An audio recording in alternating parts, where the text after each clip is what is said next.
ஹalleluya. அப்ப ஆண்டவர் நீங்க உங்ககிட்ட எதிர்பார்க்கிறாரு, என்ன எதிர்பார்க்கிறாரு?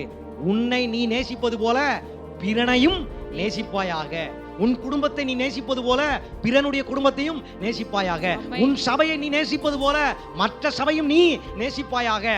உன் சமுதாயத்தை நீ நேசிப்பது போல மற்ற சமுதாயத்தையும் நீ நேசிப்பாயாக. உன் ஜாதி மக்களை நீ நேசிக்கிறது போல மற்ற ஜாதி மக்களையும் நீ நேசிப்பாயாக என்று நீ மாறினால் உன் எதிரியின் கூடாரத்தை உனக்கு சுதந்திரமாய் ஆண்டவர் கொடுப்பார்.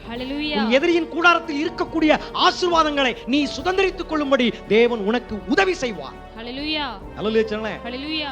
கொஞ்சத்தில் உண்மை அநேகத்தின் மேல் அதிகாரி. ஹalleluya சொல்லுங்க. ஹalleluya. கொஞ்சத்தில் உண்மை அநேகத்தின் மேல் அதிகாரி. ஆமென். இன்னைக்கு கொஞ்சம் ஒரு நபரை நேசிங்க. இன்னைக்கு ஒரு நபரை நேசிங்க. நாளைக்கு ஆண்டவர் நிறைய நபரை கொடுப்பார். ஹalleluya. 10 ஆத்துமாவுக்கு கொஞ்சம் உண்மையா இருங்க, அப்புறம் நிறைய ஆத்துமா கொடுப்பார். நம்மளை பார்த்து ஆண்டவர் பேசுங்க, நம்முடைய சபையை பார்த்து பேசுங்க.